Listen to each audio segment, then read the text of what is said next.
साला धीरे धीरे धीरे धीरे तिलक चढ़ा देना धीरे धीरे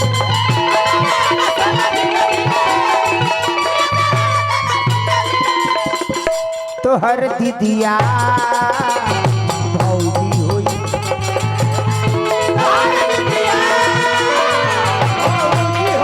तो हर दीदिया मोर भौजी हुई।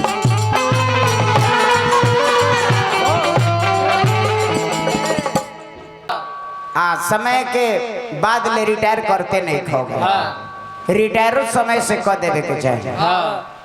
समय अब एजे ना रह जाए, समय एकरो उड़ा के चल जाए। वाह खड़ा हो जा बुआ, तन्या खड़ा हो जा। ना रोकाई भाई जी, ना रोकाई भाई जी, आ समय एकरो आगे जाई, ना रोकाई भाई जी, एकरो आगे जाई, ना रोकाई भाई। हेलो हेलो फैशन के का बतलाई, फैशन बा रंगीला रंगीला, आई जवानी बा तो चमकताड़ू, ये चोंगा काम ना करी रे बा। आज जन हॉर्न पक पक आवाज करता, पुरान हो जाए कच कच करे लगी, बुढ़ाड़ी में तो सुख जाई, चोचा हो जाए चोचा। फैशन के का बतलाई, आज फैशन बा रंगीला, जवान तो जवान बा, बुढ़वा हिलावे जिला, आ तो देखी बुढ़ियो कमर डोलाई, ना रोकाई भाई समैया के करो आगे जाई, ना रोकाई भाई। पत्नी बैठेगी पलंग के ऊपर, पति पैर दबाई, ढकने वाले चीजों को खुलेआम दिखावल जाई, मर्दा बेलना से पीटई, न रोकाई।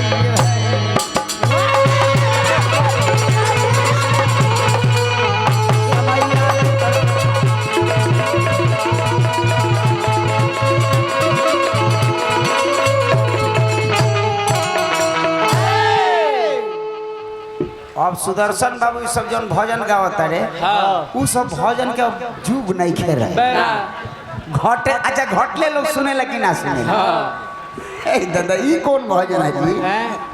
हे प्रभु जी आई आई आई, नाम लखपतिया करनी कुतिया, अरे कर्म प्रधान विश्व करी रखा, मनुष्य के अच्छा काम करे के चाहिए, भगवान के बोलावे के ना पड़ेला। वो खोज ले कि हमारे हितई खेलने भाभी वो अपने चल जाए, खोजे के ना पड़ेला। समय के अनुकूल आदमी के बदल जाए के चाहिए। तो कथा प्रसंग भी वहाँ के गौनी है, लेकिन सबसे पहले एगो और गीत सुनाई, और ओकरा बाद कथा सुनाई, है ना? तो ठीक रहे।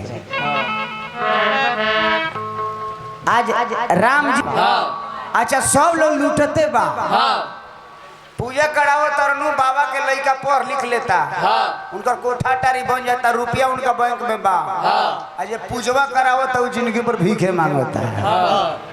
पूजा कराओ तारे पंडित जी, राज भोगत अड़े मोछ में घी, आज पूजवा करवाओ था, आज दादा सब भीख मांगे बैठल बरस। अभी ले लांगड़ो ब्यास के 10-50 से भेंट नहीं खाए, गोर वाला तेजे से बोझे बांध के ले जात हुई, बोझा बांध के जैसे ले जाते हुई गोड़ वाला ब्यास था। जब लांगड़ टांगड़ के 10 रुपया नहीं अभी तक मिले, गोर वाला ब्यास था मोटरी बांध के ले जाते हुए।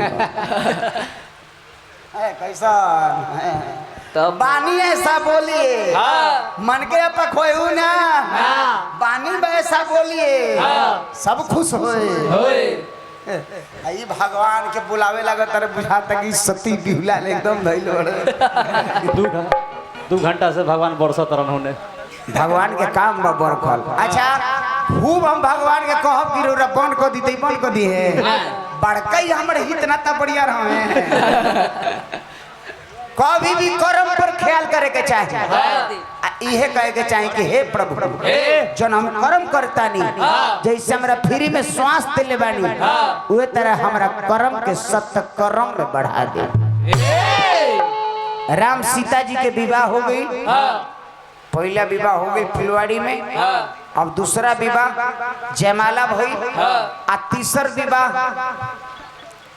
भी हो गई। चौथा विवाह और जो घर में हमनी के होला जयमाला हो गई तो 3 गो बियाह हो गई।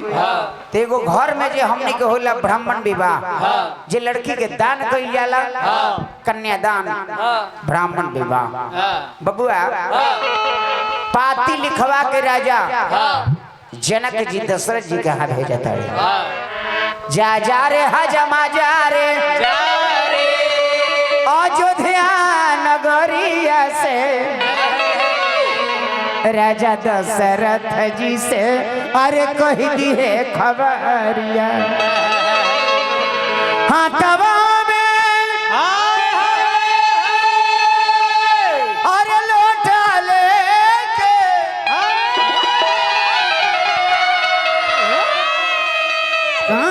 खावा में सोटा ए मिथिला के हजमा तो चलल बारे अवधदार बारे मिथिला के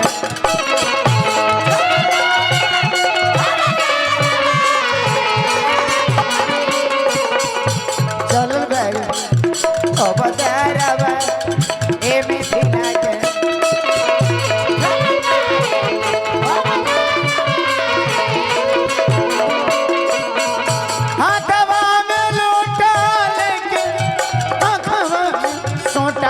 मिथिला के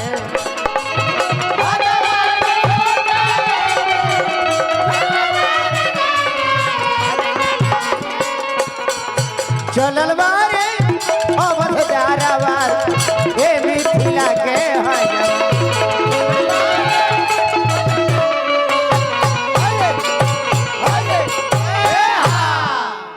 जाके राजा से कल के हे राजा जी ए राजा जी हम तो आवत बानी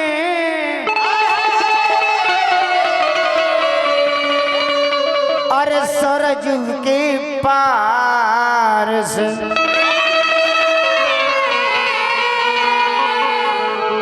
राजा जनक दरबार से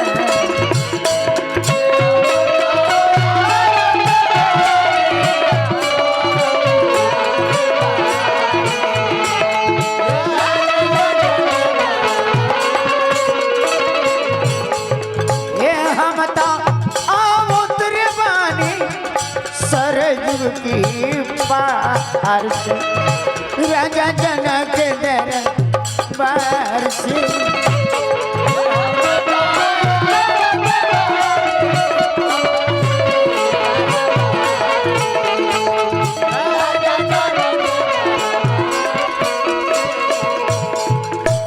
बारी जनक जी के धिया जनक जी के धिया जनक जी के धिया जेकर नाम बाटे सिया जनक जी के धिया नाम बाटे ए बारी जनक जी के धिया जिनकर नाम बाटे सिया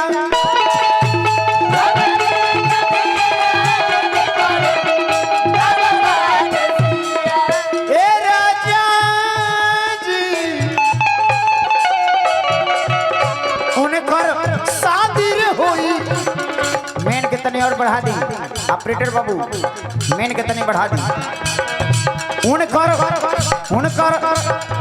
शादी रे होई कौशल्या कुमार से राजा जनक दरबार से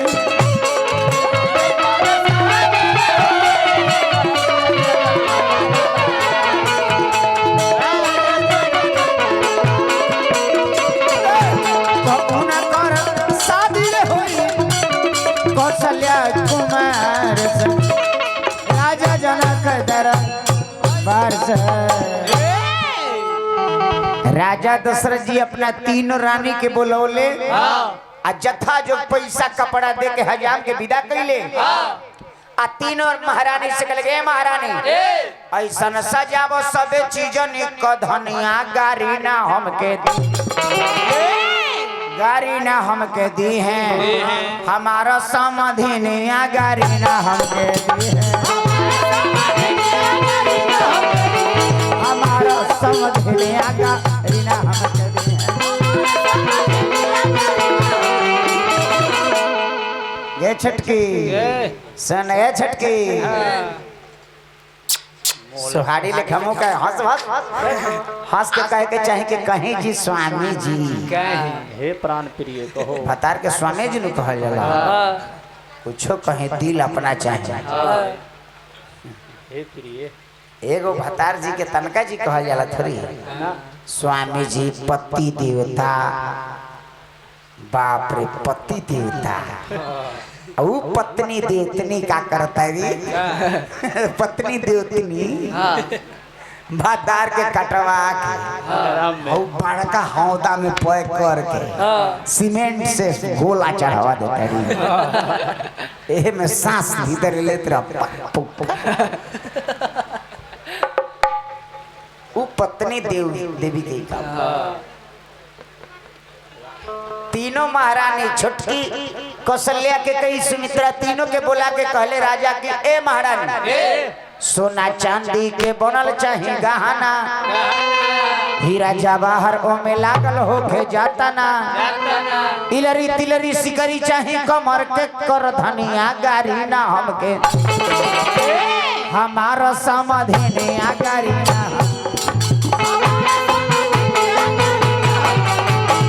हमारे समाधिनिया गाड़ी ना हमके दी है मांग के मंगटी का चाहिए और चाहिए साड़ी पतोहिया बन के आई है जनक के दुलारी गांव भर के मेहरी देखी महल में के कनिया गाड़ी ना हमके दी है हमारा समाधिनिया गाड़ी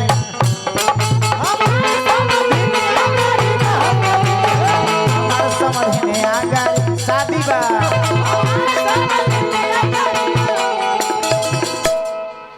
बारात में और चक्का चाहिए बत्ती जनरेटर चाहिए चुप समियाना कहे राजकुमार आ गइल महंगी के जमाना राजकुमार आ गइल महंगी के जमाना सबका से नीक होली गांव के हजमिनिया गारी ना हमके दी हमारा समाधिनिया गारी ना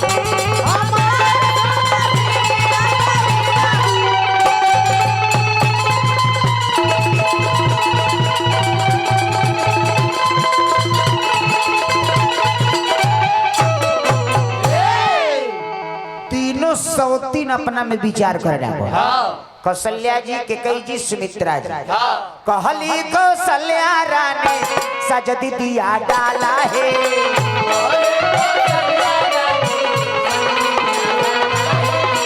कहली कौशल्या रानी सज बहिनी डाला है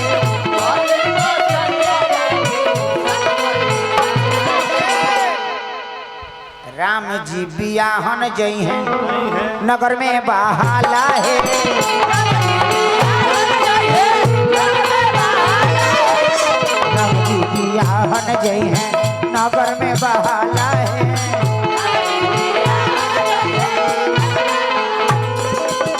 कहली सुमित्रा रानी साज बहिनी डाला है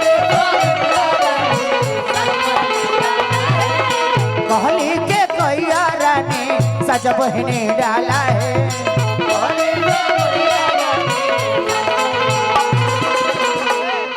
बेटा बियाहन जई है नगर में बहाला है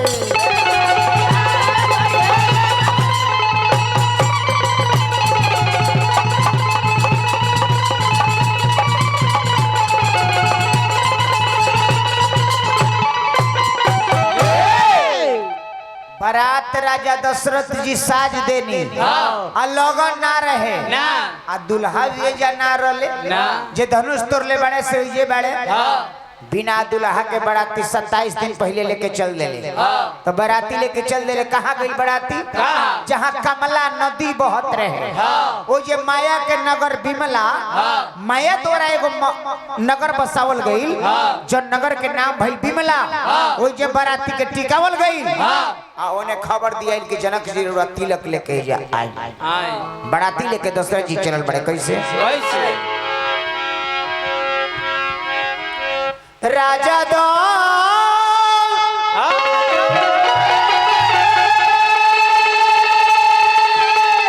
सरथ जी चलल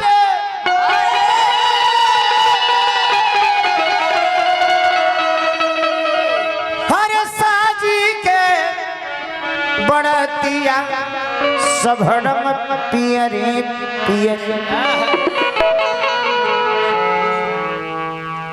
अरे गारदा उड़े लया सामा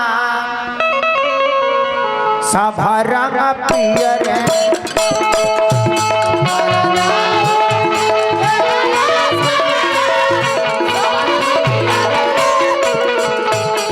गारदा उड़े ला आसमान सभरम पियर।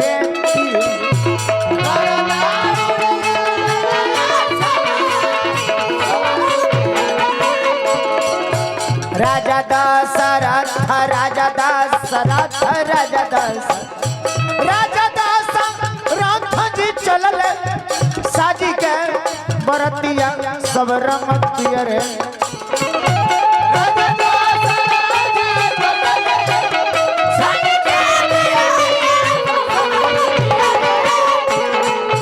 गारा दाऊ रेला आसमान सब रंग पियर।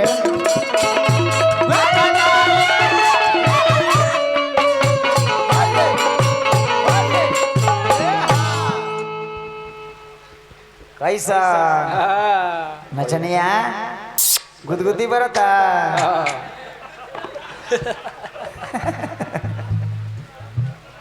देखिए व्यास लोग से ज्यादा नचनिया कलाकार होला, डबल कलाकार होला। जितना व्यास लोग तो विवेक रहेला कोनो व्यास बात हम है चाहे कोनो ओकरा से दुगुना एक्सपीरियंस कला के रहेला नचनिया के। काहे गोरा गावहू के बा आ नाचहू के बा तो जे गाई उहे नाची। हमने के खाली गावे के बाद नाचे के नहीं खे ओकरा डबल एक्सपीरियंस रहेला। ओकरा लोड भी डबल पड़ेला, डबल लोड भी पड़ेला। भगवान के कृपा बा भाई।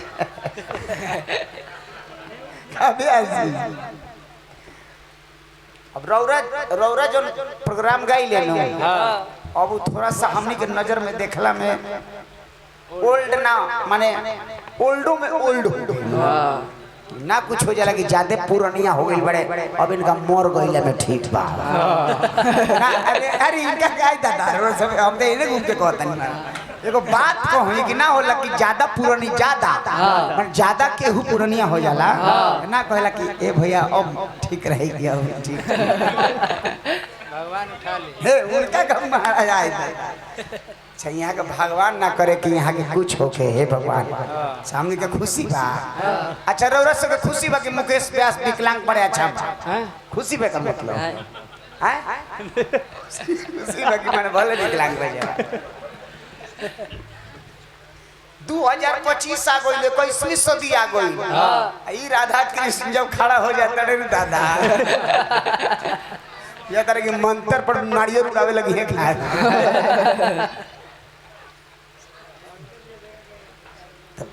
उन्हें तिलक लेके राजा जनक जी आओ तनी विश्वामित्र मुनि राम लक्ष्मण सदानंद ऋषि राजा जनक जी के बेटा लक्ष्मी निधि राजा। तो सबसे पहले तिलक चढ़े तो माई बहन लोग आवेला गाई के गोबरे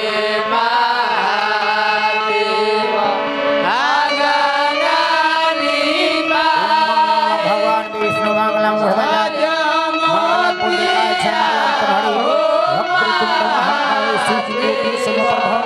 निर्विघ्न कुरु देव सत्यकाय श्री सत्यकाय सुरे शिवा शिवा के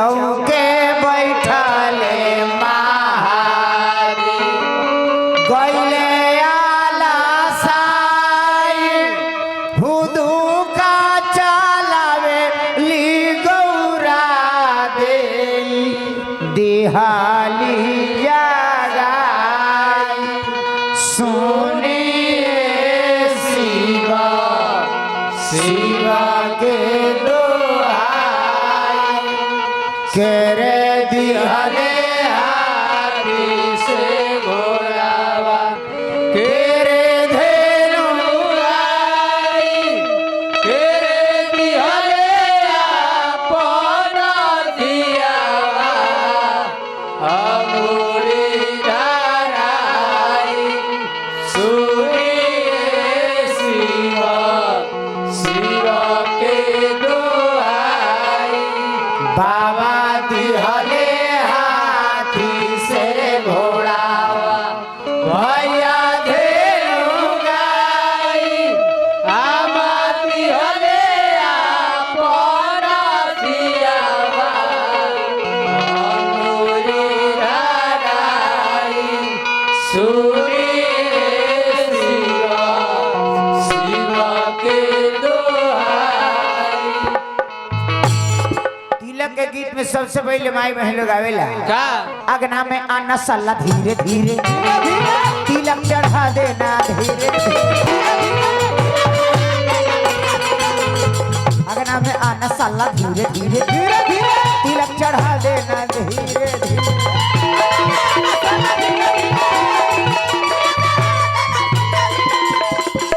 तो हर दीदिया भौजी होई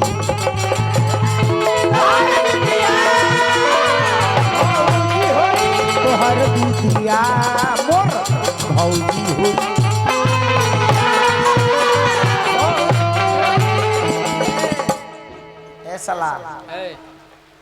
ए सला नचनिया ए सला नचनिया रे साली सिकरी रेडियो चढ़ा देना मोटरसाइकिल घड़ी देखा देना दिखा देना झूठ नहीं बोलना दिल के ताला खोलना झूठ नहीं बोलना रे दिल के ताला खोलना तो हर दीदिया भौजी हुई तो हर दीदिया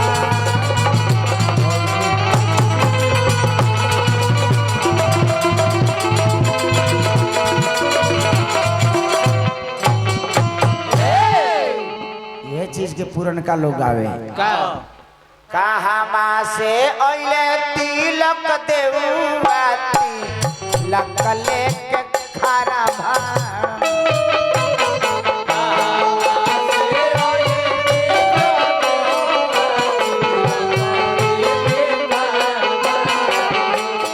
माई हो कि ना करा बबुनी कुमारी बारी जे तिलक चढ़ावताना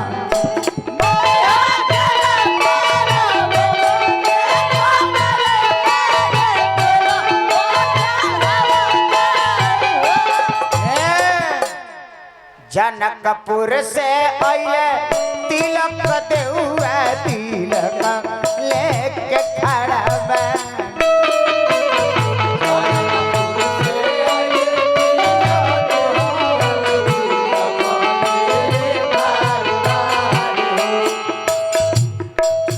माई हो जनक चचके बेटिया कुमारी बारी तिलक चढ़ावता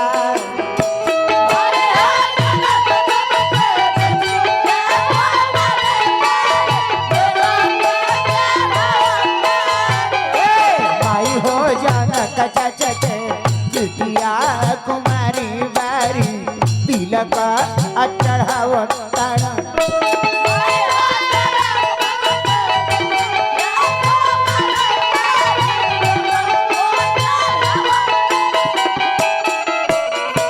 जनक राजा के बेटा लक्ष्मी निधि भैया तिलक चढ़ावतारा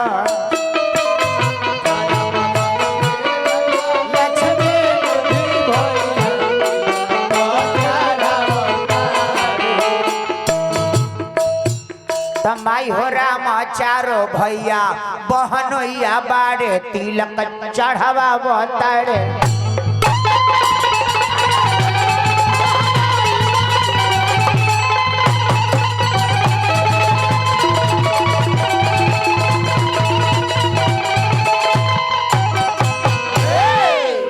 अनेकों प्रकार से माई बहन लोग आवेला तिलक देउआ के नाश्ता पानी करावल जाला। वो घड़ी भी लोग आवेला पढ़ला पढ़ नाश्ता के ठोंगा पका लिखल बात तनी पढ़ नाश्ता के ठोंगा पका लिखल बात तनी।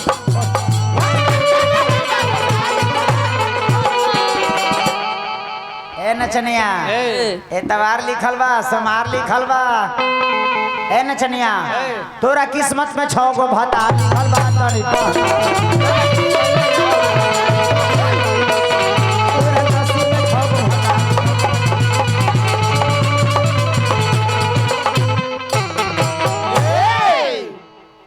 अब नया जमाना हो गया। 2500 खत्म होता है। ओ ये माई बेल और गवेला खा लो खा लो तिलक देउआ पान जरदा खा लो खा लो तिलक महरू पान जरदा खा लो। सुननी की चाल तहर बिगड़ल बहिन के छपरा शहर में घूमेली रात दिन के। छपरा शहर में घूमेली रात दिन के। उ त खोजेली छैला जवान मरदा खालो